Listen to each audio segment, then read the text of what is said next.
5ই আগস্টের পরে, তখন বিভাজনের এত সুর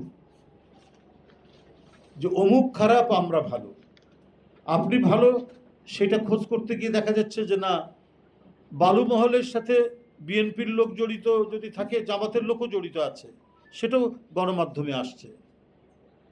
গণমাধ্যমে যে আসছে না তারা, সেটাও আসছে, কিন্তু সেটা বেশি ফলাও করে প্রচার হচ্ছে না। সিলেটের পাথর উত্তোলনের সাথে জামাতের নেতার নাম পাওয়া যাচ্ছে, নারী ঘটিত বিভিন্ন ঘটনার সাথে নাম পাওয়া যাচ্ছে, কিন্তু সোশ্যাল মিডিয়ায় বিএনপি করছে, বিএনপি করছে, বিএনপি করছে, কিন্তু বিএনপি তার বিরুদ্ধে কি ব্যবস্থা নিচ্ছে ওটা তো ফলো করে আপনারা বলছেন না। ওইটা তো বড় করে আপনারা কখনো দেখাচ্ছেন না যে হ্যাঁ, একটা পরিবারের মধ্যে ইয়ে থাকতে পারে, দুষ্ট ছেলে থাকতে পারে, তার সেই দুষ্ট ছেলেকে শাসন করছে কিনা বাবা মা, সেটা তো বিবেচনা করতে হবে। যে বাবা মা তার নিজের দুষ্ট ছেলেকে শাসন করে, সেই বাবা মা সবচেয়ে সার্থক বাবা মা।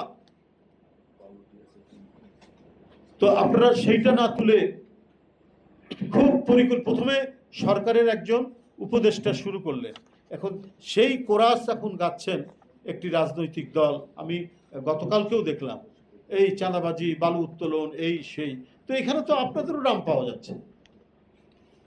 আর আমরা যে তাদেরকে বহিষ্কার করছি, পথ স্থগিত করছি, তাদেরকে বিভিন্ন শাস্তিমূলক ব্যবস্থা গ্রহণ করছি, সেটা তো বলছেন না।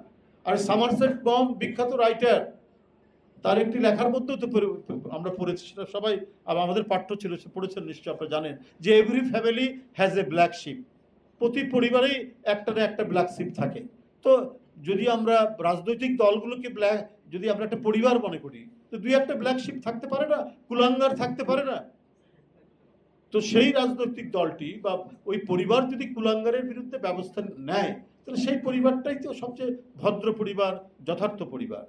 তো সেগুলো আমরা গণমাধ্যমে আমরা দেখি না, আমরা দেখি যে খুব কায়দা করে নানাভাবে একটা বয়ান তৈরি করে বিএনপির বিরুদ্ধে ব্যবহার করা হচ্ছে। আমি যদি বলি, আমি ছাত্র রাজনীতিতে যে নির্বাচন হচ্ছে কি হচ্ছে না হচ্ছে আপনারা সব দেখছেন, কিন্তু একজন ইউনিভার্সিটি যিনি ভিপি হয়েছেন, তাকে কি ম্যাজিস্ট্রেসি পাওয়ার দেওয়া হয়েছে? তিনি ইউনিভার্সিটির মধ্যে কোনটি অবৈধ দোকান, না দোকান, অবৈধ দোকান থাকতে পারে, কিন্তু সেটা ফাইন করার অধিকার কি ইয়ের আছে, ভিপির আছে, ডাকসুর ভিপির আছে? তিনি সেটা ফাইন করে 3000 টাকা ফাইন করে সেটা আবার নিচ্ছেন পার্টির, কি বলে ওদের ওটাকে, বাইতুল মাল, বাইতুল মালে জমা দিচ্ছে। এটা কোনো আইনগত ভিত্তি আছে? আপনার ইউনিভার্সিটির ক্যাম্পাস হবে জ্ঞান চর্চার একটা বিশাল একটা ক্ষেত্র, জ্ঞান চর্চার আধার হবে ইউনিভার্সিটি, এবং সেই জ্ঞান চর্চার দায়িত্ব পালন করবে ডাকসু। সেই জ্ঞান চর্চায় শিক্ষক ছাত্রদের অংশগ্রহণ থাকবে।